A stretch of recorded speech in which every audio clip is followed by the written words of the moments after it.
Sovereign Giving, exploring self-healing, emotional energy transformation, and science with Siobhan Nicolaou. Discover how understanding and transforming emotional energy can dissolve misconceptions around ghosts, demons, and past lives, interpreting them as manifestations of emotional energy. Siobhan sheds light on using higher consciousness or love to transmute emotional energy back to its foundational light essence, reclaiming the unity of the soul. Siobhan also shares the profound connection between the source of giving and the nature of the gift bestowed, guided by laws of physics, metaphysics, and scientific principles. Explore the transformative power of love, light, and higher consciousness in this enlightening discussion. Welcome to the Wellness Driven Life Show, where you're about to go on a wellness driven ride.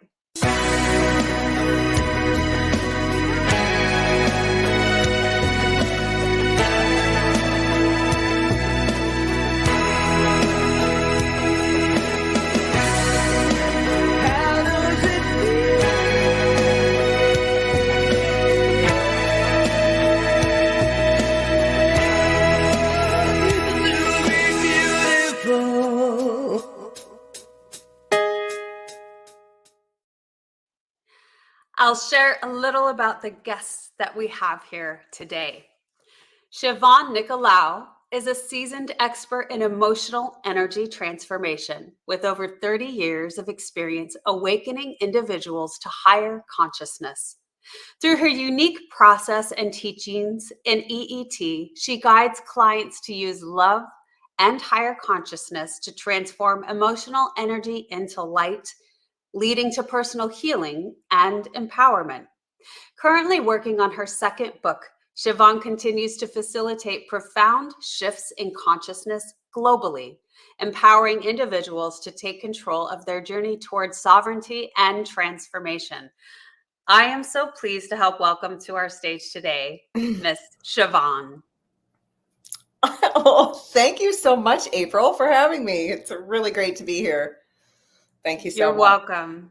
It's a pleasure. You know, your life's work is very much in alignment with so much of what I love to preach, you know, or to say. Preach is probably a horrible word, but I love to discuss. I love to share. I love to share the experiences that we have, the feelings and emotions that turn into beliefs based on those experiences, and now the science to back it. So that's so cool. Love it.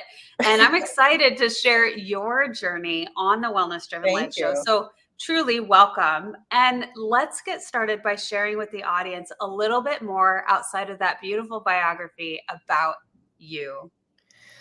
Well, my journey began in 1988 when I received my wake-up call and my initial wake-up call. And before that, my life had been the pretty dark, normal human experience. Ever since then, it was like a hand reached through the door and grabbed me, and my life has never been the same since. It put me on a journey that was at first in division of myself. And then I was put upon another path, which I couldn't deny, and it became the path that I continue to evolve within today and help many others do the same. So this work, even though I speak to the science and even things in the realm of medicine, I am not a doctor or a scientist, but I could tell you through my journey, through my own soul, which I continue to do, it's a continual process. It never ends. I have gleaned a tremendous amount of awareness and information, and I've just gathered that information through reclaiming the light of my soul. So through my many experiences and practices as Spirit has put me on, in front of many of them, that's where this wisdom comes from. I really have made it a practice not to read other people's books on the subjects. I think getting it out there and talking about it is great with people. Giving them an experience where they learn how to actually feed themselves is really what we're all about. We're all about sovereignty, claiming your power, realizing yourself as the sole source of everything that you need on your journey, and really fostering that within individuals. Yeah. Yes. Oh my gosh. Well, isn't that where the hard lessons really do come into play, is that understanding that everything is truly within yourself. It starts with the self, right? And it's not anything that's outside of you. So this is going to be a great conversation. Siobhan, do you mind sharing with us a little bit about that first initial hit back in 1988, what that was like for you, and some of the things that you really started understanding and waking up to? Well, I had kept a pretty good lid on my emotional pain. I was pretty darn good at it, I must say. I was the perfect model in society's, measured by society's standards, working out and bathing suit contests and drinking after work all the time and best in sales and all these different things like that. But it's really just the life that I knew. And then the pain in my life came to it's like this threshold, this level that I couldn't deny anymore. And it came through tragedies within my own family. And that's what kind of let the lid off of my inability to truly feel. And then I couldn't deny it anymore. And so it put me on the path to seeking something other than what I had done to alleviate the pain I didn't even know I was in. So I worked first with this well-known psychic of the time. Her name was Marcy Calhoun, and she taught an intuitive development class and also meditation. That was the first time I had ever opened up my mind to the light. And that is when the door opened and the hand, I say, grabbed me, and it's never been the same. And so things shifted on a dime. In my first book, I take you through that entire journey up until 2015 of what that process has been like and what I have been put through in order to teach me what I am so proficient in today. So then I went on the path. It was a big deal back then, like Esther Hicks and I think it was Lee Carroll and everybody was woke up to channeling back then. That was the trend that Spirit had us on. So my first true delving into my emotional state was through a woman who was not only an MA, but a channel and a clinical hypnotherapist. And she had this workshop she created that was a Werner Erhard based. You're not old enough to remember those, Est. But anyway, so she created this platform for a workshop through these tools, and it was really profound in my own healing. It just dropped the veil of my denial like I had never been able to see before. And so I worked with her through these workshops, and then I learned how to channel, and then I became a channel. And I was having so much fun with that. And I was a big knower of the truth, and I gave really great readings and all of this impeccable information. But it came a point a few years later, about 4 years into it, where the guidance that I was being given through channeling told me that they wanted me to realize that I was the information I was seeking, bringing through. So they wanted me to switch gears.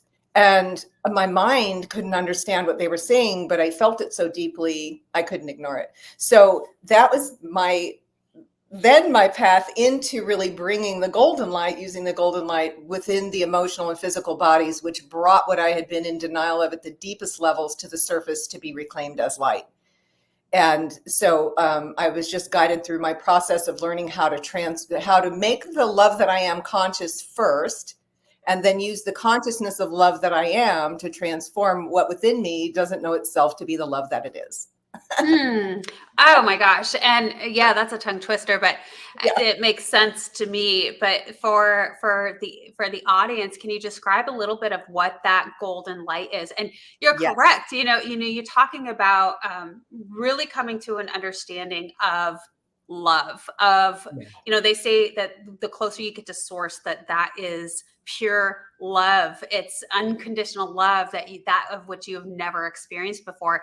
And, as you continue getting closer and nearer and understanding it, each time you access it seems like even deeper love than you've ever experienced before. And you just think, well, how can this keep getting better and better and better? And it just does. It's like that infinite possibilities, right? There's infinite love that we just do not have an understanding of. But as we slowly start to tap into it and realize that too is what we're made of, it seems We to are me made like of- you were mentioning that, that of which is inside of you, even though you have this understanding and awareness that, yes, this is the essence of love.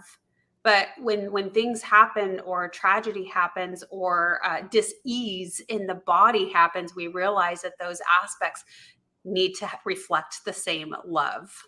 Well, what I found was, as I was learning how to love myself into wholeness, how incongruent I was to just know all this truth, and how my physical and emotional body didn't reflect the truth that I knew.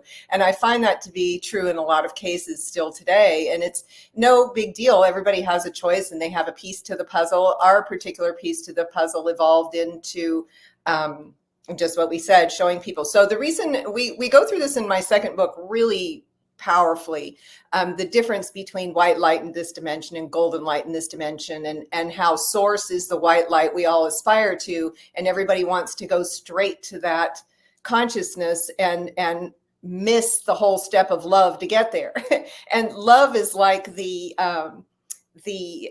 vibration that everything in this reality is made from. Therefore, it can transform back to the essence of itself, which is that love. And within that love is the source energy, which is the white light, which gives it life. So source energy gives everything life, even love.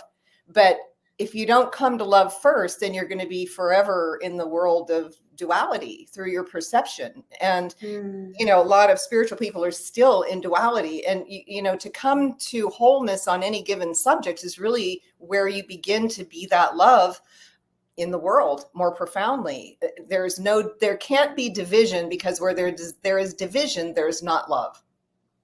Right. Period. Well, it sounds to me like, that said, you're still putting something outside of yourself. You're still, when you're separating and not putting into play the self-love and projecting it only into something else, which is source. That's a challenging thing to comprehend. You have to really experience it. It's like people, that's why this path is so narrow, because a lot of people don't want to take it. They don't want to invest in themselves, which is the most important investment they can make. And I don't mean just a weekend workshop where they go throw it all up and fill it all with light. I mean, I call that spiritual bulimia. They have to keep going back. It's an addiction. It's like, if you just awaken the love that you are within you and work with the love that you are, you'll realize there really is nowhere to go. And I'm not saying don't go to workshops. I'm saying go to a workshop with a proper perspective and utilize what is important to you, and then do the inner work to integrate what that piece is in your journey. And like you said, it's a constant thing, but I agree with you. I love your term, spiritual bulimia. I think that it's easy to make it into something else, or a trend, or so an many addiction. trends. Yes, there's so many trends.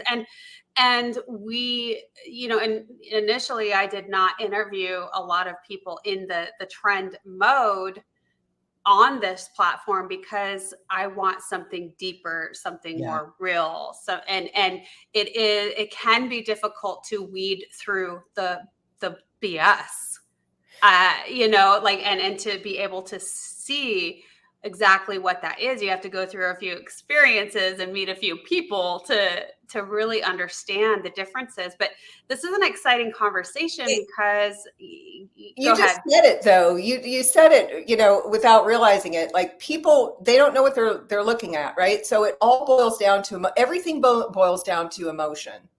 Yes. And every situation boils down to negative emotion. And we have found in our work that negative emotion is the source of all division in your mind. It begins in the emotional body first. People think it all starts with the mind. No, your mind is simply interpreting how you feel. You're just so out of touch with how you feel, you don't know it's actually a feeling. Can you say that again? That's brilliant. We're going to have to rewind this because I don't think I can. Yeah, you're so out of touch in how you feel. Yeah, how you feel. Your mind can't tell the difference. The mind is actually interpreting how you feel. It's always the child in you that feels that way. It's never the adult. And that conversation that they're having, is just revealing the feeling that they're having. But we're taught in the society to give credence to the mind. The mind knows it all. And we keep being split more and more and more from being able to love ourselves, because it isn't enough to know. And that's what I found in channeling. It's like through the process of learning through this first beautiful teacher who I so dearly love, she taught me, my mind just naturally opened to the who's, what, where's, when's, and how's it all happened. But this black cloud was still following me around, because that black cloud was how I felt about all of it, not just the knowing of how it happened. And now we evolve into realizing, that the story doesn't even matter. If you just pay attention to how you feel and love yourself in the moment, when we teach all kinds of energy management and things like that, then it really doesn't matter the story. The patterns repeat themselves continually through your relationships. Even the science of genetic, what do they call it? They say genetics plays a role in physical illness. And we just find that to be patterns of energy, negative emotional patterns that have been repeated through behaviors and words and imprinted in children for generations. And so the pattern is the same within the physical body. The physical and emotional body work hand in hand. And it's called the illusion in this dimension. Well, the only source of what people call evil is also negative emotion. So when we ask people, which we're asking people right now, we want to get 500 people to give us their yes or no answer simply, do you believe in evil or not? These are people who are spiritual, yet believe that everything else is an illusion, but it's not. It's interesting. It's very interesting. So we ask the tough questions, and we kind of rub people the wrong way, but Oh, no, I love that. So that said, what is that like for you? Because you do talk about, whatever we portray as ghosts, spirits, all of those things. Yes. You're saying this is all energy, Emotional which makes energy. Perfect sense. It's emotional. It makes perfect sense to me. Yeah. Because when you start to learn more of that science, the more of the frequency of which we emit, it's all tied to emotion. Negative emotion. That's the emotional frequencies that are emitted from us. And then it can become really this mirror, right? Effect, so to speak. And so tell me, what is it like about this emotional energy? Can you explain a little bit about that? And if you might add on to that, just to have a little bit of fun, but when you talk about channeling, what is it with other entities? And how does that come into play? Well, source energy is everything, not just one thing. So when someone chooses to individuate, then they become what they believe, or they're taught to believe, is separate. And then the whole game is to come back into the whole of who they are. Right. It's a fun game. It's like the game of duality. It's just nuts. And so, when I was channeling years ago, when I first woke up, I channeled a being named Octavar from the Ashtar Command. And he was my joy guide, and I loved him. And we gave some fun readings and stuff like that. But I also realized that he is a part of who I am. So I'm just channeling the joy in me, the wisdom and the joy that I felt was separate than, from me, within me. I've integrated so much of my ego, or the negative emotion within me, because that's where all ego comes from. That's all it is. That the truth that I bring forth from the love that I am, it would be considered more of the source energy, or the white light that comes forth from within the love. So it is different. It's what gives love life. So there are an infinite amount of individuated sparks of consciousness that you can either recognize and do the work to resonate with it within the whole of your being and bring it from, or you can continue to bring it through. But it takes a lot of culturing to do that, because you have to overcome so much of the ego within you before that's actually what's happening. So channeling is fascinating to me, and I'm learning a little bit more. I have a great friend, very close friend of mine, who is learning how to do so. And so we've talked about this process as he's just beginning in it. And I'm like, you know what? I would be terrified initially to allow something other than myself. But the way that you describe it, Siobhan, is that it is all you. And I think that concept of that we are all one has been one of the most difficult for me personally. And I believe to be one of the most difficult for most of us, where we don't want to relate to something that we consider to be, evil. Right? If we want to bring that back into play. And so we don't want to relate. We say, I would never, right, be a part of. And so it can be difficult to understand this oneness and this complete essence of all loving. And but the way you describe that, when you face yourself with judgment, you divide. Like, you cannot heal a wound within you. You can't heal an illness seeing yourself as sick, because then you're taking something to do something to exact a specific outcome, which by definition is manipulation. There are so many well-meaning people that are constantly manipulating ourselves. We're trying to get this to happen because this is bad over here. And as long as you're seeing bad over there, you're going to keep needing to manipulate to make it go away, to whatever you do. And it's always from the outside in most cases. This is why, we show people how to bring forth that is who they are within them. So the Octavar is the joy in me, but it was also an individuated part of consciousness. I don't know. Like, that's a fascinating thing, because there's so many. Well, we're all extraterrestrials, right?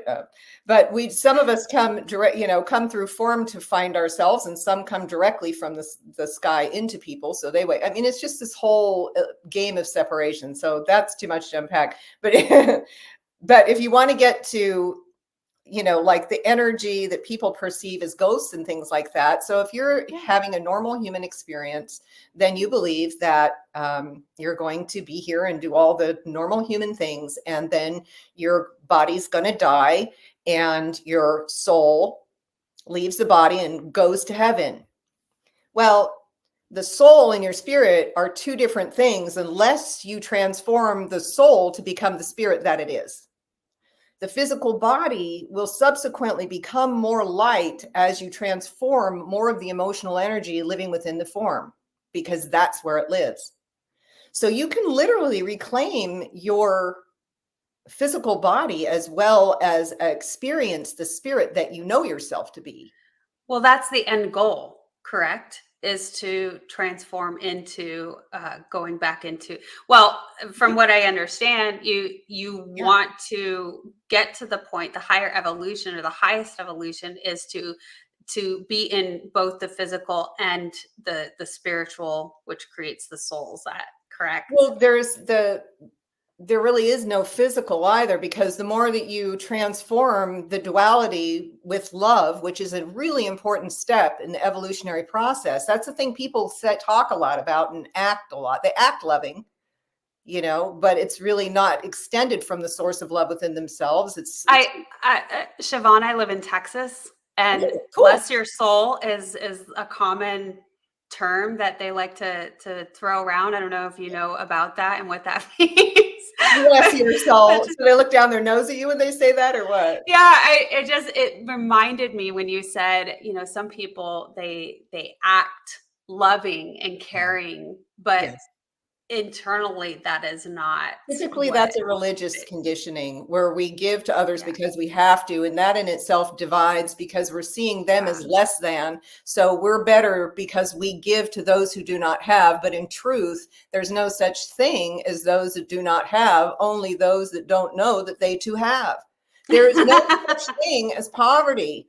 And That's as long as we beautiful. keep empowering poverty, they're never going to learn how to feed themselves. They'll never know the truth of who they are. And on that subject, we like to bring out and point out to people that homeless people manifest millions of dollars through our pockets every single year. And what is so impoverished about that? They have a place to go, they have places to sleep. It's not everybody's experience that they're on the street. And most of the people that are there, what I've observed, are on drugs, and they're not even feeling the condition as much as we're feeling them in their condition, because our emotions come into play seeing them in their plight, but they don't even feel the plight that they're in a lot of cases. Some people actually prefer to be on the street because they're actually feeling like they live a free life. Yeah. They feel so confined and so overburdened by the demands of society. And hey, I feel that way with technology now. I'm like, I'm a freaking dinosaur. Okay. I know. What the heck? It's like evolve or die, right? I'm like, oh my God, I got to get on the fast track. But when we look at things like, say, ghosts and demons, right? And all these things people became fascinated with. I get it. I've watched spirit over the years, over the decades in this industry, in this way of being, how channeling was when I woke up at the time of the harmonic convergence. Fast forward to 2013 was more God consciousness. We have mediumship came on the scene. It's all these things. Angels came on the scenes in the 90s. I mean, all of a sudden the veils were thinner and we could begin to experience these things more readily in our world, which is really kind of cool. But then we have to evolve to get what's really going on within these experiences. So we look at ghosts. Now, the soul is divided. Spirit is not divided. Spirit gives the soul life, and it is actually spirit if we can transform it into the experience of our spirit. So when the body dies, again, like we said a minute ago, the soul is just goes to heaven, so people think. But the soul is actually the emotional energy that we leave behind. Because remember, emotional energy and the physical and the body go hand in hand, and they're the illusion. So they stay on the planet. Why do you think the planet's so thick with all this division? Because everybody's leaving this huge carbon footprint when they leave. So what happens is we come back and people go, oh, it's our past life. Well, yeah, because you're experiencing it because you left the energy here on the planet and it's reflecting itself all over in your experience. And you've left a ghost somewhere when you died. You've left that emotional imprint, and that's what's active until it's transformed. This is why the work we do to help transform my own emotions, and that we teach other people how to do within their own emotional bodies. We are really good at transforming homes.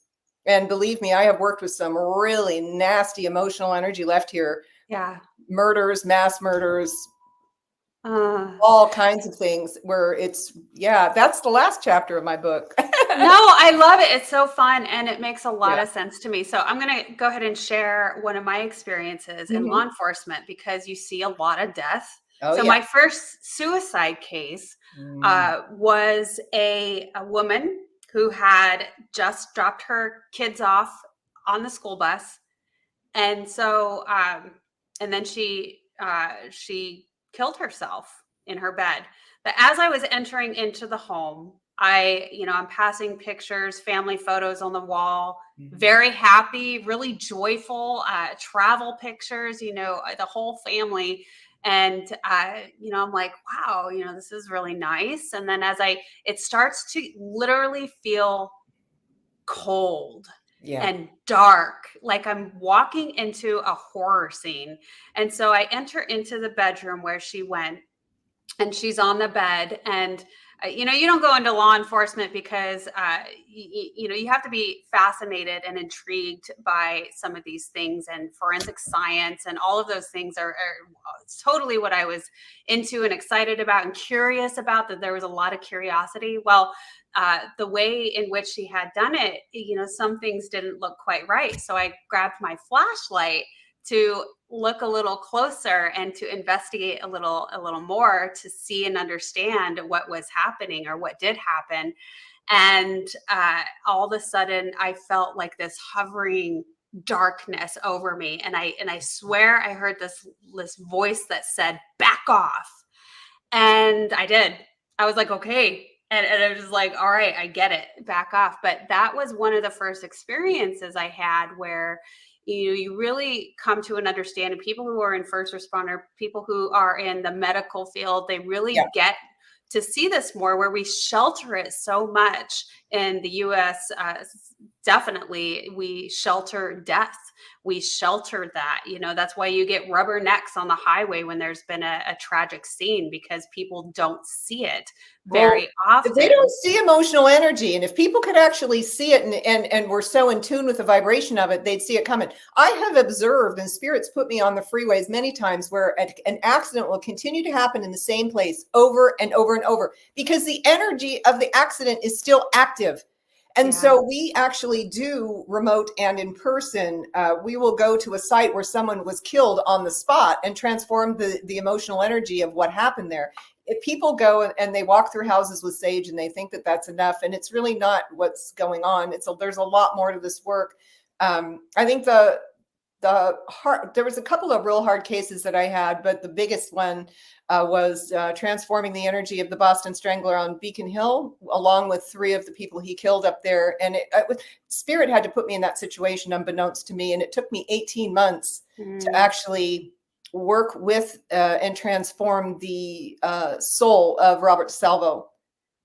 That guy was something else, and it attacked me all the time. And there's a whole way to not have it affect you, but you have to work with the consciousness. You have to be more of the consciousness of non-duality in order for you not to be affected by it. It's like you walk into the lion's den and you're walking right through everything, because nothing can touch you and nothing can actually really see you. But that energy has a way of ferreting me out. Like if I go into a place where the field of energy changes and I'm aware of it, I'm aware that they're aware, that they've made me aware that I'm there. Like everybody's just got some respect going on. Okay, I know that you're here, and it's kind of and and I don't do anything unless I'm really asked to do it either. I don't, because if you go in to do something because you should or you have to, or hey, I'm this medium who has all this, you're going to get hurt.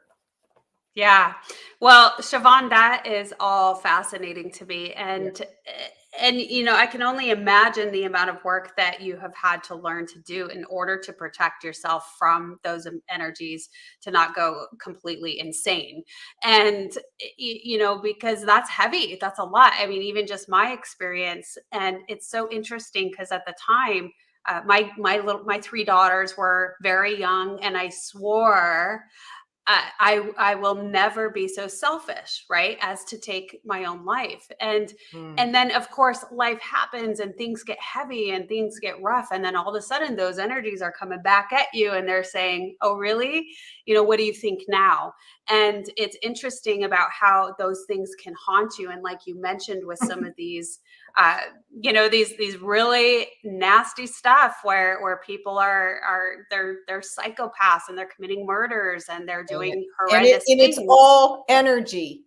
It's all energy. Negative emotion. And if people learn how to love themselves, there's less and less and less of the negative emotion within them to create these external experiences. One of our sayings is, ignorance is ignorance. It's the part of yourself that you deny and then fight in external reality.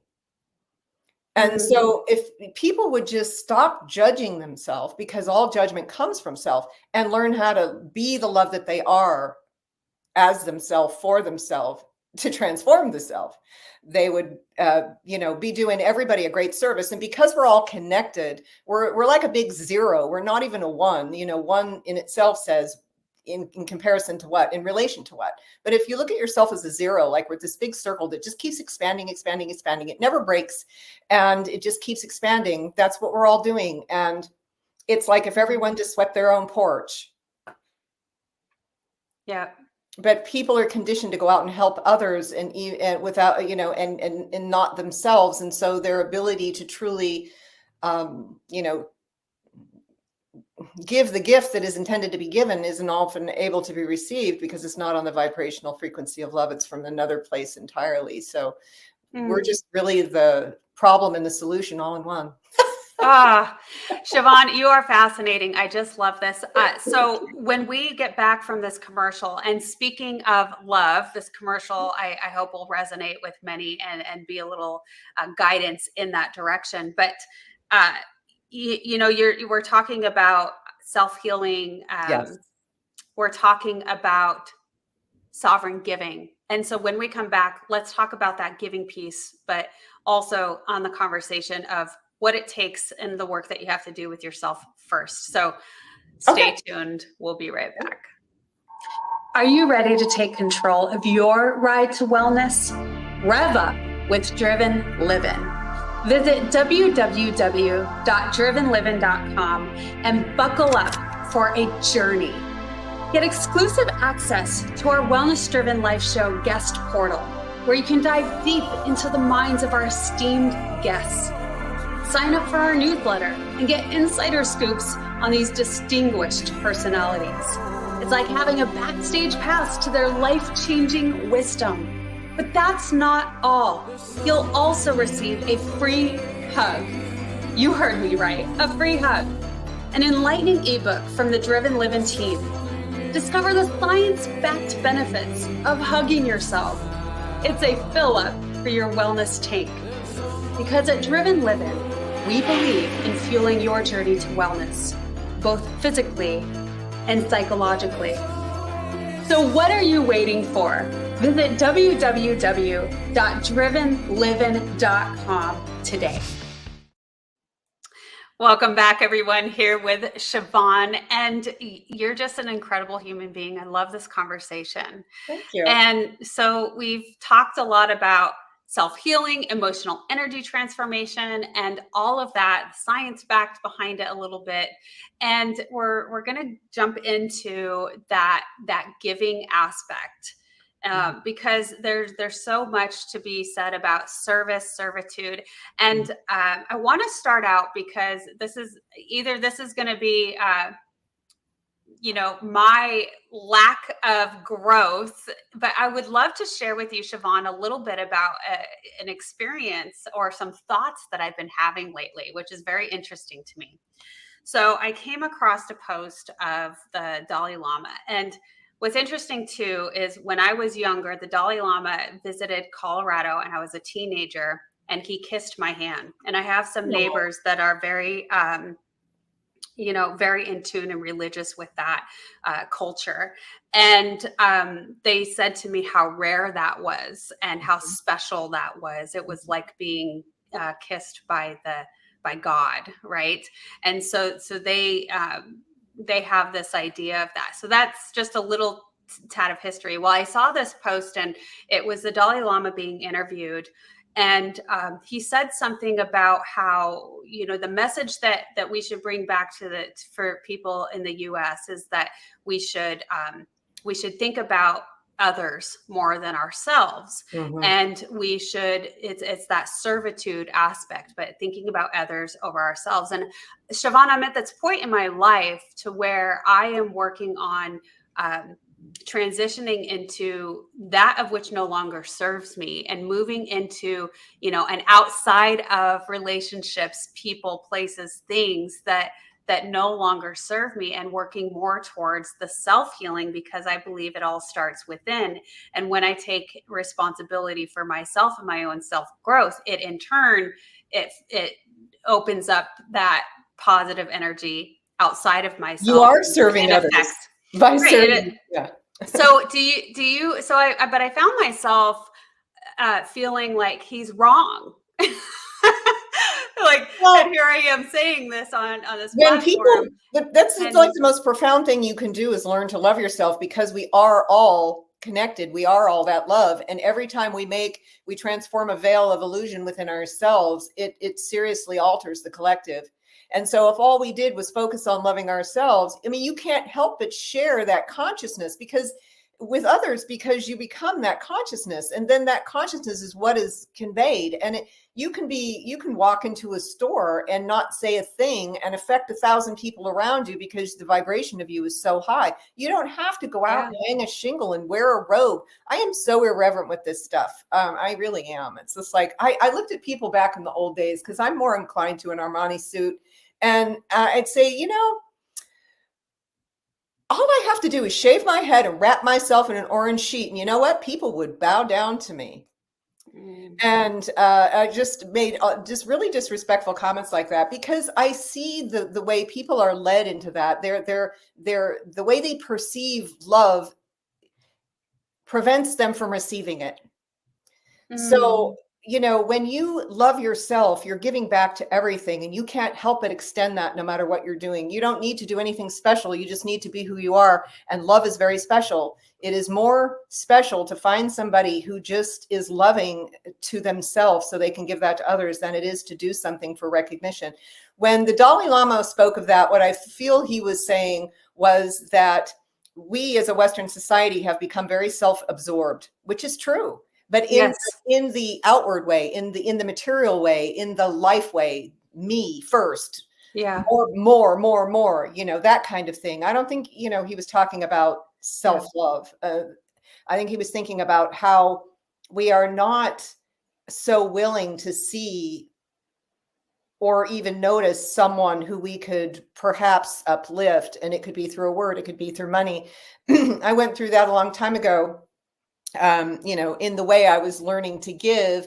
I had a sister who killed herself. She, she was into drugs, she was into alcohol, she was all that stuff. And she was on the street, and she was a hooker. And then through that phase of that, I was judging her all those years ago. And so when I would see somebody homeless or downtrodden or something that wanted money, I was really conflicted with that, until one day it just occurred to me as I was going into my more spiritual self, that either give to somebody or don't, but don't judge them one way or the other. Like, give because you want to, not because you have to, not because you should. And, I don't do anything unless I'm inspired, period. Don't judge them. If I'm called to do something, I do it. And that's my guide for giving. But we look at families and neighborhoods and people, and they are more about isolating themselves rather than they are giving. And our society, unfortunately, very soon is going to be forced into having to care about each other. Because as things continue to change in the way of AI and other things, there are going to be millions of people who we're not prepared. And so here everyone's forced. Notice when something like COVID happens or something like 9/11, people are, unless they're forced to be kind to their neighbor, they will not extend a thing. Yeah, it's fascinating, the way that people make choices and react when certain things happen. I mean, when we go into historical documentation, what we have from the Holocaust and what happened with that. And, those are extremes, and extremes can happen. And it's interesting how people will just follow others, or it will be very self-motivated. Like you mentioned, it's not about self-love. There's a big difference there when you're talking about the material. And I think when we have an understanding of more of that spiritual side of ourselves, and know that we don't ever just disappear, but it's also with those energies that we leave behind. So maybe you should think about that on every choice that you make. Yeah. The Holocaust and things like that are going to continue to play themselves out, because the people who have been affected for generations, that pattern of energy still lives within them, and it has not been transformed. Have you noticed how the loop, some people call it cycles, I call it the loop. Humans are never going to get out of this loop of duality unless they turn to love, because duality is the door, love is the key, and God is the revelation. That's the way we look at it. So you're in duality. Love is the key to open the door to transform that, so you can actually experience heaven on earth. So that is the key to the kingdom. And so as it says, you can't, you won't enter the kingdom unless you're perfect. Well, you already are, and people can agree with that. But when you love, that's the level of perfection that then leads to your experience of the spirit that gives love life. At least that's been my experience. So there are many patterns that are going to repeat themselves because people won't deal with how they feel. I mean, negative emotion is responsible for all wars. It's responsible for the giving that you're talking about, which comes from guilt in a lot of cases. So when anything's given from guilt, if you heal the guilt, oh my God, how freeing of the heart is that? Where you can just be so joyful in the giving. It's like, oh my God, I'm free to give because I want to give, not because I have to give, because I should give, because I'm a good person if I do. And I'm supposed to look down my nose at these people who do not have. And humans keep dividing and dividing and dividing because the division lives within their unintegrated emotions. It is responsible for even mental illness. We touch on that in the book. There are so many cases of mental illness that are misdiagnosed because they're looking at the chemical imbalance as if it was created in the brain itself, but it is really created in the emotional body first. Yes. And the stresses and things create then the physical response, which is the chemical imbalance. And it's the actions from things that make something evil. It's not, evil doesn't exist. Evil is negative emotion. And when it goes unchecked and untransformed, and it becomes action. It has a life of its own. It has a life of its own. It acts itself out. I mean, yeah, it's wild. I mean, it's wild. If people could see it, it literally floats around. It's like everybody looks like a pig pen. They got little dust clouds in their aura, right? But they're hoping nobody can see them, and they push them down with all this light sometimes. And it's like, yeah, but you get close to them and something isn't copacetic. Something's kind of a little off. And it's like, dude, get over yourself. I mean, well, you can feel those energies. Well, at least I know I can. If you're close to somebody and something just doesn't feel quite right. I'd rather be totally transparent and just, nobody's perfect in this world. We're all here to learn how to love. And if we can just continue to love ourselves, we can then love others. And there's a lot of truth to that. And love is a step on the path of source. It's not the end game. People think love's it. And I'm like, yeah, well, truth is beyond the need to be loved. You are the source of love itself. Therefore, there's no need to be loved. And that's what happens when you love yourself enough that then you can be that love without needing to be loved. And so many people need love, but they look for it outside of themselves, and they leave their heart empty and their search for love unending. And it's so incredibly sad. Because for me, it seems like it's, I feel like I kind of live more of a militaristic path because, it seems a lot more regimented but it just, truth is a path that is not for everyone. People really don't, Well, yeah, it's, it takes, it's courage. difficult getting there. It takes courage. And then you have to continue in on that. And so, people are more comfortable otherwise. And so it's interesting. I had a comment left on one of my other programs, one of the other interviews, of a person who was talking about his heartbreak. So I think I'm going to make a little clip out of this and send it to him because that's just beautiful, Siobhan. And so I love how you talk about that, these emotional energies really, and those negative or darker energies, eventually turn into action. And this is, biologically ingrained in us from generation after generation, past lives, etc.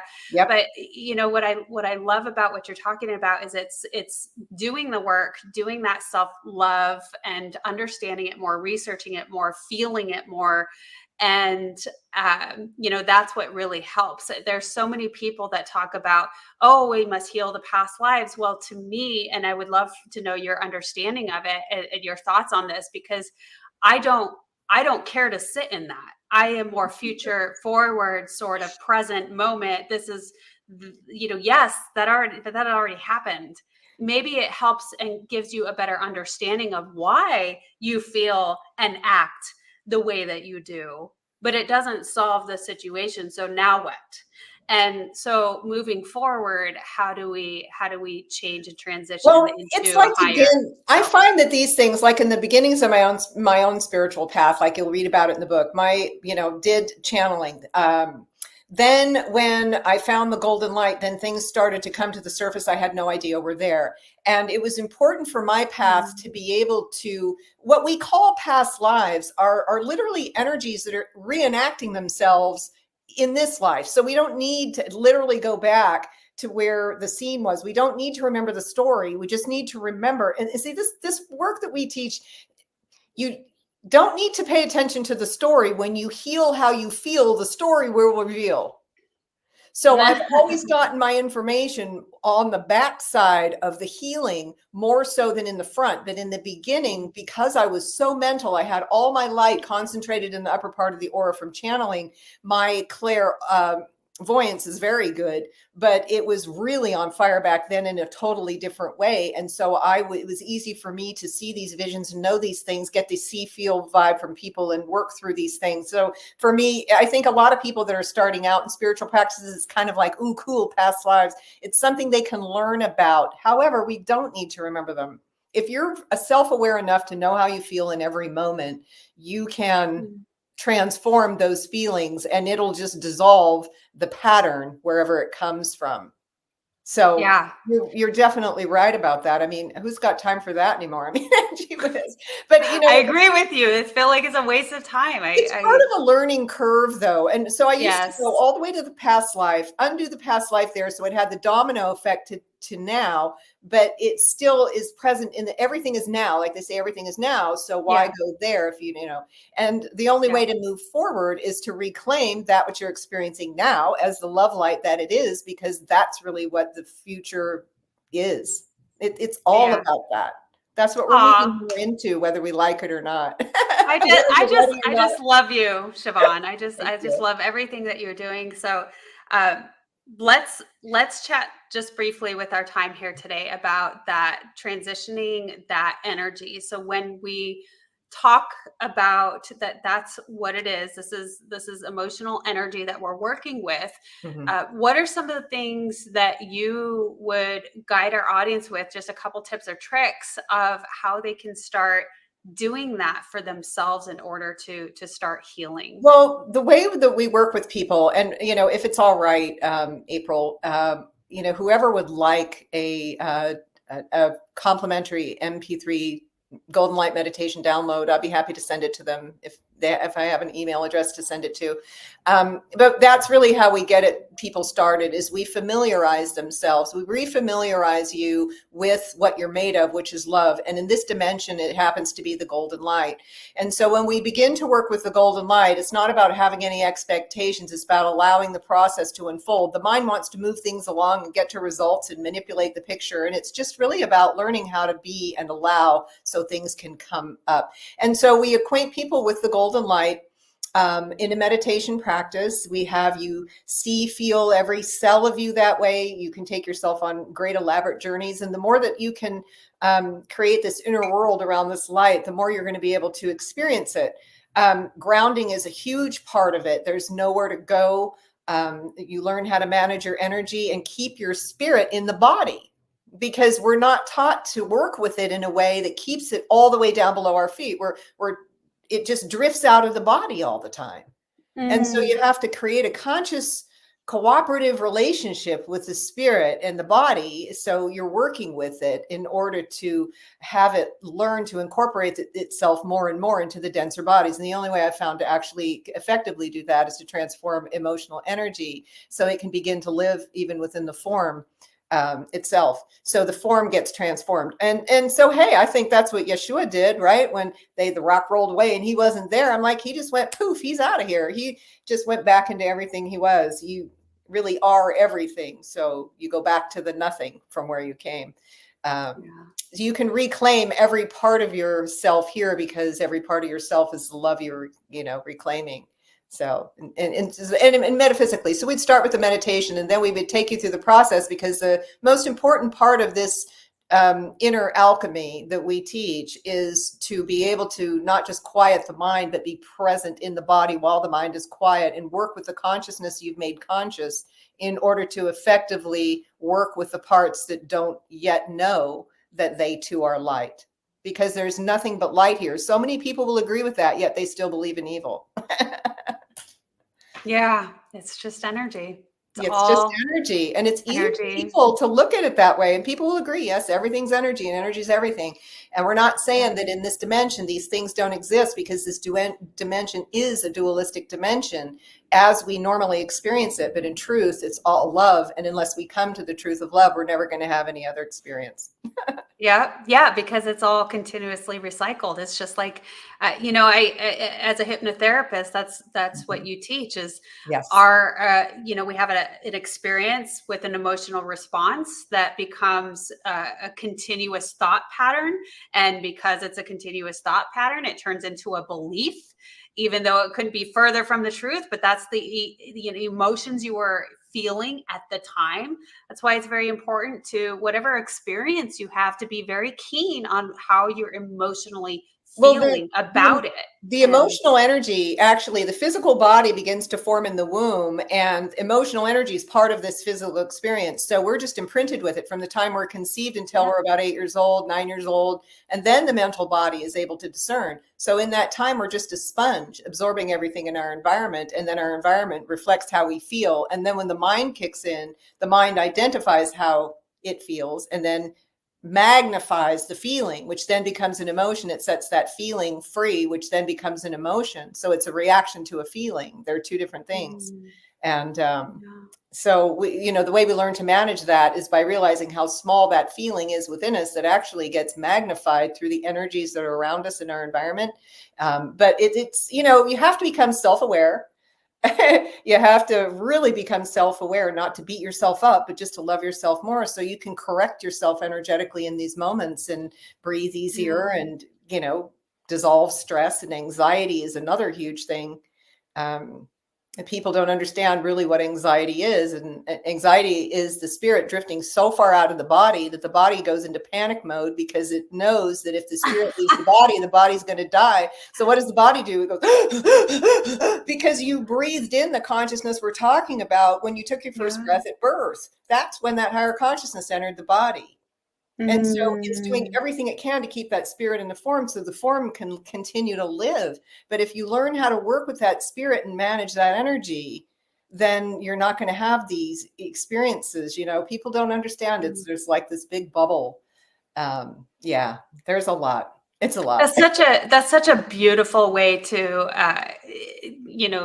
say that, because it is what it is, where spirit is just leaving the body, and so that's where we're never told. We're taught to live up here in the mental body. And if you look at yourself as this big golden orb of light that's connected to the solar plexus by a silver cord, that's the part of you breathed when you took your first breath coming onto this planet. It anchored itself there. So when you get up in the morning, this balloon doesn't know what to do. It's like a child doesn't know when to go to bed at night. It's never been given guidance. It just drifts out of the body because that's where you're told it's important to be. I have to know, I have to think, and I'm living in this world, and thinking is everything, and I can agree and I can divide, and that's what's safe. But when you learn how to be, work with that spirit, that beautiful bubble of light, and bring it all the way down, below your feet, and learn how to manage your energy there, golden light is a non-resistant energy in this dimension. That's why it works so beautifully, because you don't protect yourself from the evil out there. You're just being who you are, so it has no ability to affect your experience. Siobhan, when you talk about the golden light, and yes. I assume this, like you said, it's a meditation. And so I'm excited. I'm going to have to get that meditation from you. And I'm going to ask, what's the easiest way to access that? So I have displayed here on the screen throughout for those of you viewing and watching. It is www.siobhannicolaou.com, and the spelling of that, you're going to need to double check that. So it is in the description below. And for all of those of you listening in, double check that spelling. Make sure you check it out. Siobhan, is that a location that people can get that download meditation? Actually, if you would like to email me, that would be fine at sovereignmastery@gmail.com. All right, let me write that in. Sovereign can be tricky, the E and the I.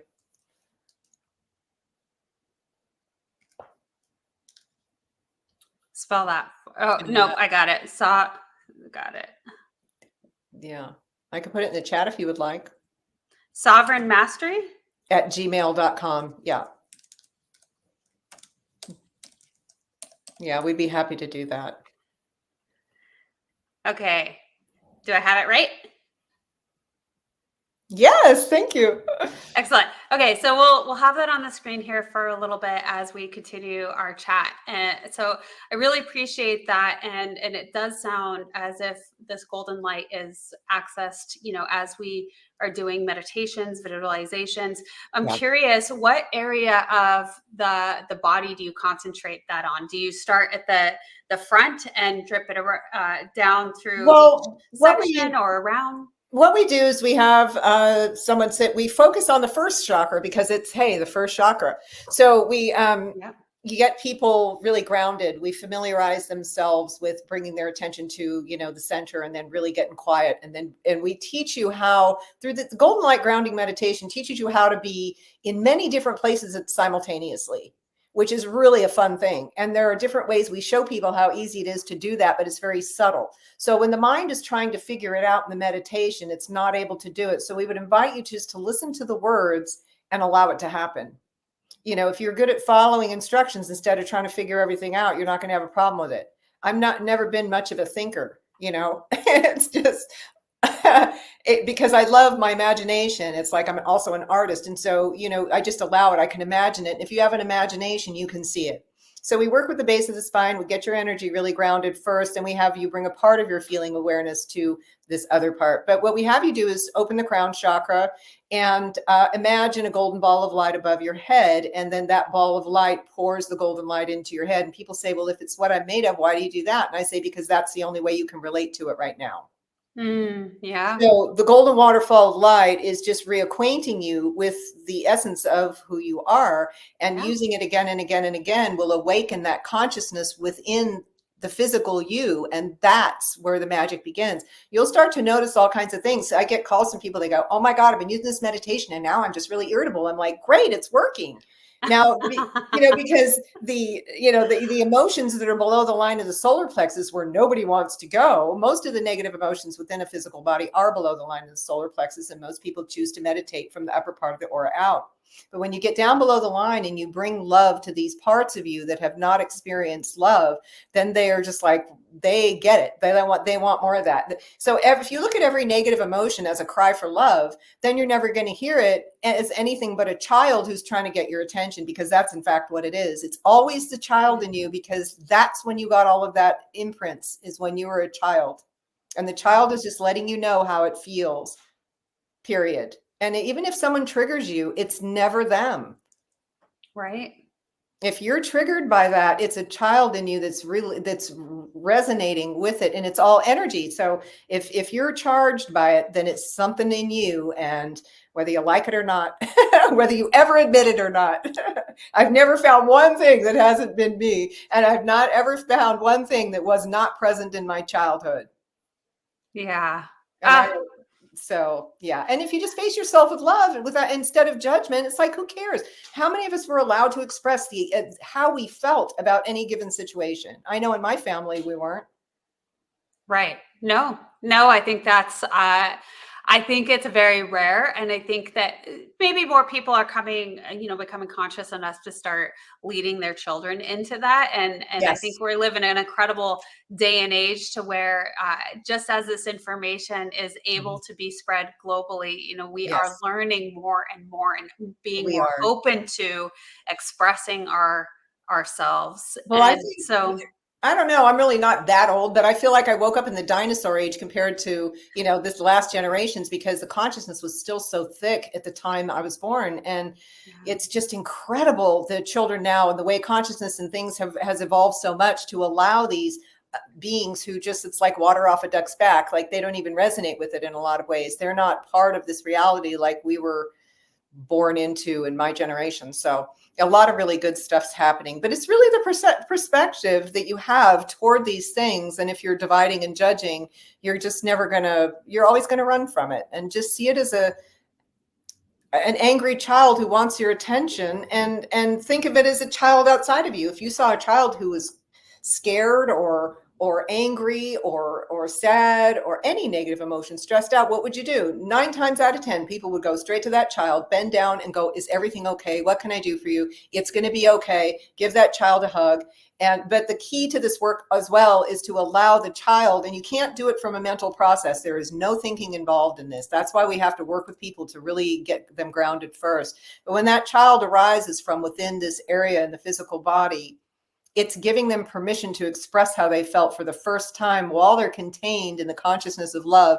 Because if you're not contained in the consciousness of love and you are emoting, you are part of the problem, because you emit that energy back into the field of duality, and it just keeps getting bigger.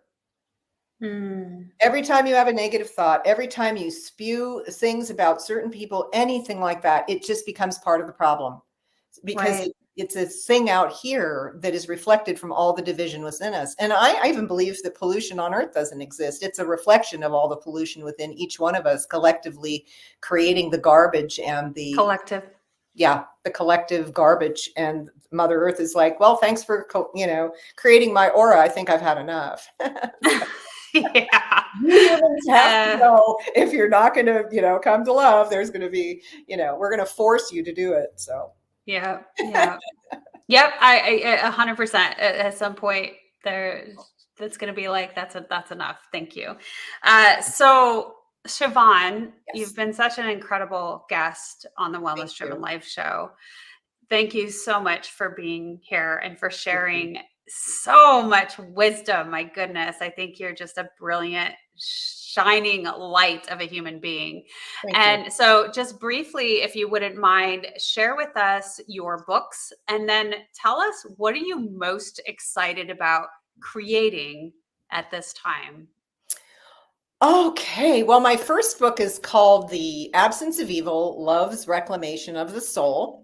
And it takes you through my adventurous journey from my awakening to, everything Spirit put in my path to evolve to the point that I am now, to really be effective in helping you now get up to speed, because time is of the essence now. So I'm well equipped to help you wake up to the extent that you have to in a short amount of time. So The Absence of Evil is really great. It takes you through my personal journey of awakening and through all the experience necessary, which has been nothing short of, a miracle. So it's really great. My second book I'm really excited about, that I'm writing right now, is all the science, metaphysics, and everything related to the differences in the frequencies of light that we use here, and the reasons why we address mental illness and physical illness and all these other things that are really important, as energy. And people can agree with that, but there's a way to work with it so it actually is effective. These tools that we teach are lasting in their effect. Like, there was so many things that you can do, and it's just short-lived. But when you experience something that's lasting, it does take a while to use the tools, and then you realize, wow, there is a point where you just got to keep going, and it shifts. Your consciousness will shift continually throughout these processes, and there are many more ways we can help you do that. So what I'm excited about? Well, I'm excited about this next phase we're all getting ready to move into. I think there's going to be a lot more people waking up more dramatically, like I did when all those years back then, when this woman, Frederica, said something to me so simply, and the whole veil dropped from my eyes. And I think that things are going to happen where those veils are going to start dropping from people's eyes, and they're really going to get it in that moment. And that's going to be pivotal, and more people are going to move in the way of the light. And that shift in consciousness is coming, and I think it's going to be more on a collective level, and that's very exciting to me. This is what my life is. It's not my job, it's my life. And it warms my heart to see this coming to fruition in others, because I know it's why I'm here. And so it's like the next generations to see how they're benefiting from everything that we've done is just really, really wonderful.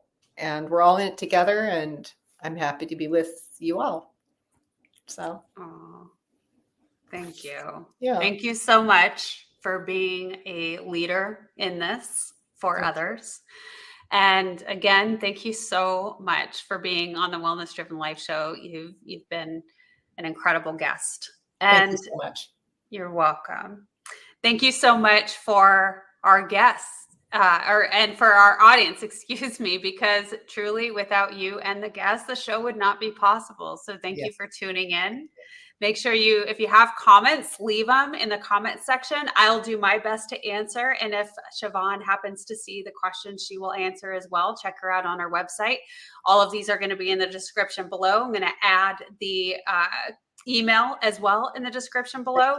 Reach out to her. I mean, she's an incredible human being. If you've gotten this far in this, then you know that and you like it. So reach out and check us out. So thank you again. Goodbye for now. Bye And for we now. will see you all next time. Ciao.